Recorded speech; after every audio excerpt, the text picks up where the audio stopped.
Be that small and play centre-back, you've obviously got to be a special player, a good player. Jamie Carragher has finally admitted he was wrong about Lisandro Martinez and apologises and praises Lisandro Martinez. Manchester United are looking at Valverde, who's not quite going his best spell at Real Madrid at the moment, and we know that United love a Real Madrid player with Eric Ten Hag hoping to speak to Valverde and convincing United to go for the midfielder. Some rumours about Ansu Fati to United, but also Jim Ratcliffe. Why? Jim Ratcliffe is not looking good in the sense of if he's going to get United, he's going to borrow money, do it with banks, and that's essentially what the Glazers have done. And Jim Ratcliffe right now is very much a red flag. But we're going to get into what Carragher said on Martinez, then the transfer news, and then we'll talk about Sir Jim. So smash a like, smash the subscribe, let's get into the video. So Jamie Carragher does the overlap, and he was asked about Lisandro Martinez. And if you want a bit of a recap on what Jamie Carragher said on Lisandro Martinez, Jamie Carragher said he won't make it in the Premier League, he's too small, maybe left back, maybe DM, but he cannot play centre back in a back four in the Premier League, he cannot, he's too small. And Jamie Carragher was very adamant of it. He watched him play 2 games in the Premier League, one of which was Brentford, and he said no. And then only a month or 2 ago he said that he was not wrong, it's too early to judge Lisandro Martinez. And since then, Lisandro Martinez has won the World Cup and been fantastic. So Jamie now has this to say on Lisandro Martinez. Lisandro Martinez has been brilliant. To be that small and play centre-back, you obviously have to be a special player. He's been a big part of Manchester United's spirit. And Jamie Carragher, well done for finally admitting that he's been good. Took your time. He then starts talking about how he's been a good part of the spirit and the butcher, the attitude, the personality of Lisandro Martinez has been fantastic. To be fair, it's harder to be a centre-back when you're small like Lisandro. Jamie has a point, but you know, a lot of it's just about your movement, your positional sense, your ability to read the game. And Lisandro Martinez is fantastic at that. We still need Souness to apologise because Souness said something worse than Jamie Carragher. Souness said that Martinez is not good on the ball. Lisandro Martinez's best attribute is like him being good on the ball, and Souness said he was bad on the ball.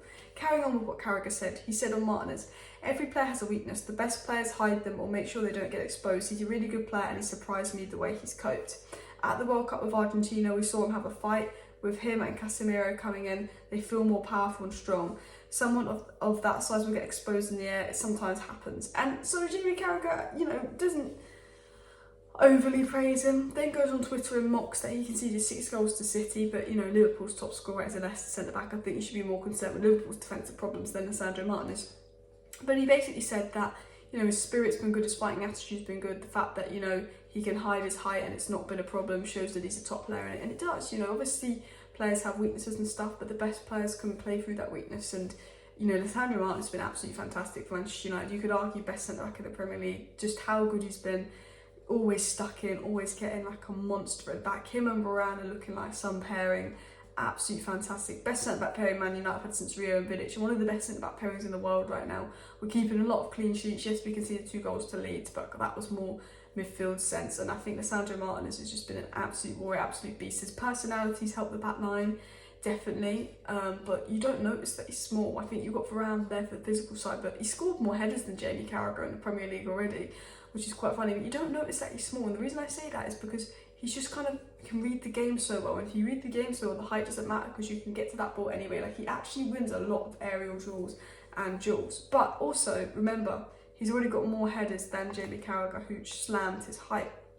Now, I want to get into some transfer news, and then I want to get into Jim Ratcliffe and why I don't like Jim Ratcliffe. But there's transfer news on Valverde and there's transfer news on Ansu Fati. We'll start with the Valverde transfer news that said, according to Spanish publication Nacional, Eric Ten Hag has asked Manchester United to try their luck with £58 million signing Uruguay international Valverde, who's having a difficult spell at Real Madrid. They carried on by saying that obviously Liverpool were linked to Valverde in the summer when it was thought that Jurgen Klopp could push the boat to sign the Real Madrid midfielder Perez, and obviously Carlo Ancelotti said that like he was unsellable, and that was the agreement. Now Valverde is a really good midfielder. I think he struggled this season without Casemiro. It's not been his best season, but I really rate Valverde. I think he's a fantastic midfielder, and I think that he would be good at Manchester United because I'm just open to any Real Madrid player coming to Manchester United because Casemiro and Varane have worked out so well. That's how I feel. Real Madrid, just give us everyone. But I would take him at United now. This is quite an out the boat one. This is someone that I think will explore. This is someone I don't know if I see him leaving Real Madrid. It's a difficult one. It depends if Real Madrid want to sell him. If Real Madrid don't want to sell a player, they don't sell players. Real Madrid have got that kind of power and authority there. I think this is someone we could be linked to in the summer that we could try for. I think the priority is De Jong. I don't know if that'll happen. I think Bellingham's another one, but it depends on budget, depends on new owners. I think Valverde is someone that United will definitely have a look at. I think United will look to sign 1 or 2 midfielders. For me, I think we need 2 midfielders, a striker. They should be our 3 priorities. 2 midfielders, a striker. Then we potentially look at, another centre back, another goalkeeper extra. We know Ten Hag wants a midfielder to play next to Casemiro. We know Frankie de Jong's his dream, but I don't know if we'll get Frankie de Jong. Now, we were actually linked to Ansu Fati of Barcelona, and this has come from Helena Kundis, who's a very good journalist in regards to Barcelona information. And she's actually said that United and Arsenal have contacted Jorge Mendes to inquire about Ansu Fati, but no offer's been made. His camp don't rule out an exit if his situation in the Barca team doesn't improve, although the player's desire is to succeed at Barcelona. So again, Ansu Fati not really going his way at Barcelona, is a Barcelona youngster. United and Arsenal interested. I think it just depends on how the season plays out with Barca, but I do think that he would be a player that would probably thrive under Ten Hag. The story was followed up by saying Jorge Mendes has recommended Ansu Fati to leave a few hours in his camp, and a few Barcelona players will leave. I think Barcelona need to make a bit of money. Again, I hope it's De Jong, but they're doing well. De Jong's doing well, so unfortunately I don't think it will be De Jong, but I think United will look at a lot of Barca Real Madrid players. I think this summer we're going to be looking at strikers, we're going to be looking at midfielders, we're going to be looking at youngsters, potentially goalkeepers as well. I think David Raya's one to keep an eye on. I just feel like whenever we're linked to someone, Chelsea will buy them. I feel Chelsea will probably buy every player that's linked to United because Chelsea can't seem to pick any targets themselves. Now, I can't tell you much about transfer news. I can't talk much about Ansu Fati and Valverde because I think a lot of our transfer planning will happen around new owners, and that depends on new owners. Now, we know there's a week left to put bids in. We know that, it could be Qatar, really rich, they'll back Ten Hag, but it could be someone that's not going to back Ten Hag. It could be Closest 2.0. It's difficult to sense what United's direction will be in the summer. And I think when we know who the new owners are, we'll kind of assume what the summer spend is going to be like, because obviously they'll buy the club, the stadium needs to be done, FFP, all of the things that come around Manchester United. But I know that striker, midfielder, and a lot of it will depend on UCL, players made through sale, and new owners. But we do know new owners should, at this rate, and it's looking good, to be sorted by maybe April, which would give them time for the summer. Now, the last story is about Ratcliffe, who I don't want to be the new owner of United. I think it's a massive red flag.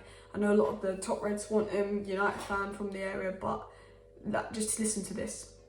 Ratcliffe has given his strongest indication yet that he has the funding in place.